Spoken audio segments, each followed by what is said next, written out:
Meron akong natanggap na message sa comment section ko na kung saan sinabi ng commenter na si President Bongbong Marcos daw ay hanggang February 2026 na lang dahil meron pong nagbabalak na siya ay pabagsakin pagdating ng Pebrero. Hindi ko masyadong binigyan ng pansin yung comment dahil simulat sa pool naman Mula nung naupo si President Bongbong Marcos sa pwesto, ay yan na po ang balak gawin ng mga Duterte. Mula pa lang sa kampanya kung saan nagpakalat na ng intriga si former President Digong na mayroong presidentiable na nagko-cocaine, kasabay pa ng pagkalat ng chismis na si PBBM ay isang weak leader. And to think na si Sara Duterte na anak ni Digong ang running mate ni Bongbong Marcos. So doon pa lang nagduda na ako Nung hindi inendorso ni Digong si Bongbong Marcos sa pagka-presidente, kaduda-duda na. At alam ko rin, during that time pa lang, may kinalaman itong si Sara Duterte. Kasi hindi niya pinipigilan yung tatay niya sa kakalabas ng ganyang mga pahayag na si Bongbong Marcos ay isang weak leader, na si Bongbong Marcos ay drug addict. So noon pa lang, inumpisahan na nilang intrigahin si Bongbong Marcos. At lumakas palalo ang intrigang yan at ang bali-balita na pababagsakin si Bongbong Marcos nung kumalas si Sara Duterte sa gabinete ni President Bongbong Marcos. At hanggang ngayon, yan pa rin ang ginagawa nila.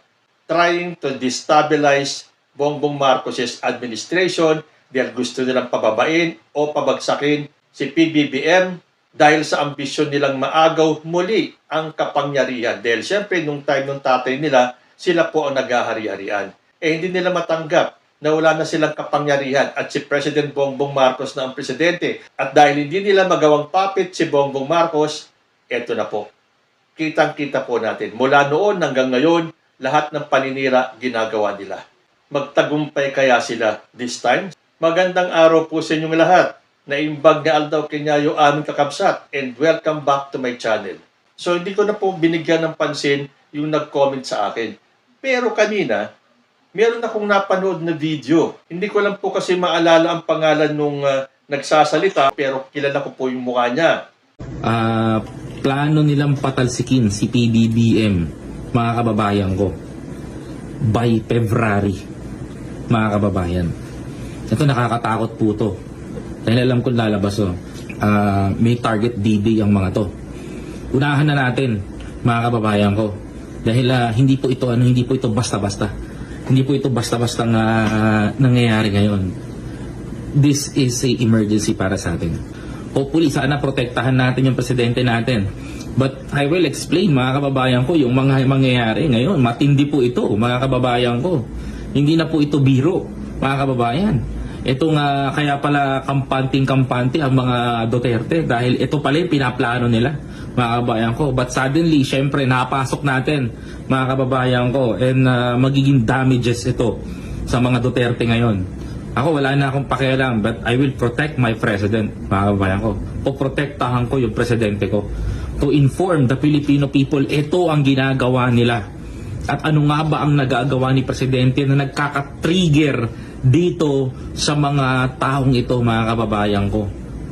Kung bakit natitrigger, kung bakit nagagalit ngayon yung mga kontratista, mga businessman, mga tao na nasa likod nito, mga kababayan.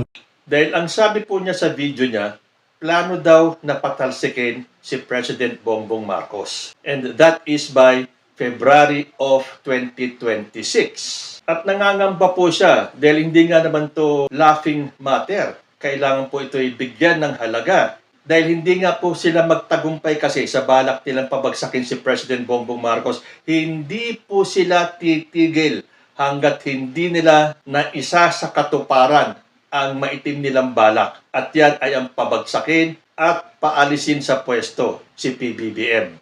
At yan po ay kailangan natin gawin. We have to protect our president.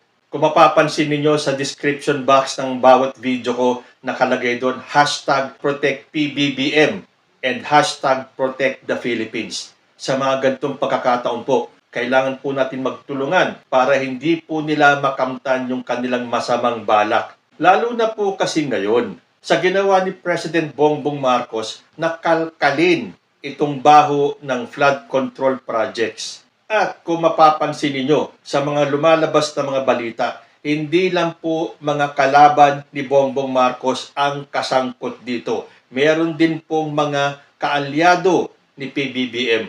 Akala siguro ng mga kaalyadong ito at malapit kay BBM, hindi sila kakantiin. Diyan po sila nagkakamali. Meron pong isang pangalan na malapit kay President Bongbong Marcos at mas lalong malapit kay Martin Romualdez. Pero tulad nga ng sinabi ni PBBM, walang sisinuhin, walang sasantuhin. So, yung mga tatamaan na mga contractors, mga government officials, magagalit kay PBBM yan. Matitigil ang kanilang pagkurakot sa pera ng bayan. Siyempre, ito din mga kaalyado na hindi sasantuhin ni President Bongbong Marcos. Magagalit din at may posibilidad na sila ay magsanib puwersa para gumanti kay President Bongbong Marcos. Kasi sa himig ng ating presidente, tutuluyan niya po talaga kung sino ang mga kasangkot dyan sa anomalyang yan. E di lalo na itong nasa kabilang bakod. Dahil marami din po sa kanila ang tatamaan. Yung mga congressman na kumupo ng bilyon-bilyong halaga ng salapi ng bayan. At yan ang kinatatakot nung naglabas ng video na to.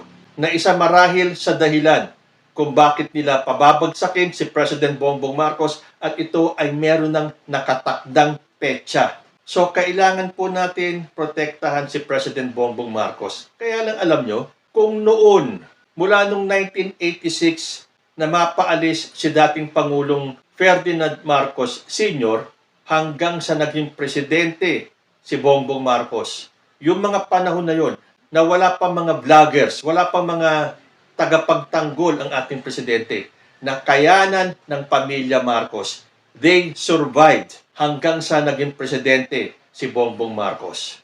Kahit na pinagpalit ng isang miyembro ng Marcos family ang apelyido niya para kumampi sa mga Duterte, hindi nila napabagsak si Bongbong Marcos. Akala kasi ni Sara Duterte, pag nahawakan niya sa liig si Amy Marcos, magbabago ang takbo ng mundo at mapapadali ang pagbagsak nila kay President Bongbong Marcos. Tulad nga ng sinabi ng isang dating general na dating pro-BBM, President Bongbong Marcos is dangerously brilliant. So kung noon na-survive nila lahat ng pag-vilify sa kanilang pangalan, nakatayo pa rin sila. Ngayon pa kaya, sanay na sanay si Bongbong Marcos sa ganyang mga intriga, pambabatikos, paninira, lahat na natanggap ng pamilya Marcos. Ngayon pa ba naman siya magbaback out? Ngayon pa ba naman titiklop ang kanyang buntot? I'm sure, tulad ng sinabi ni Bongbong Marcos, hanggang sa 2028, he will see to it na maa-uncover lahat ng may kinalaman sa mga anomalyang flood project na to. And I'm sure, hindi lang dyan matatapos si BBM. Iisa-isahin niya lahat at hindi siya titigil hanggat hindi niya nakakamit ang gusto niya. So, kailangan po natin tulungan ang ating presidente. Ipakalat po natin itong masamang balak na pabagsakin si President Bongbong Marcos sa February 2026. At kung hindi ka ba naman kasi mag-iisip kung totoo itong balak nilang pabagsakin si President Bongbong Marcos sa 2026, napanood nyo ba yung video clip kung saan may sinabi itong si Pulong Duterte kay Harry Roque? Ito namang video clip na to inilabas ni Enzo Recto na isa ring BBM vlogger. Panoorin po natin ito. Nag-usap-usap si Harry Roque at saka si Pulong Duterte at si Kitty Duterte. Kasi binisita ni Pulong at saka ni Kitty Duterte si si Duterte, yung ama nila.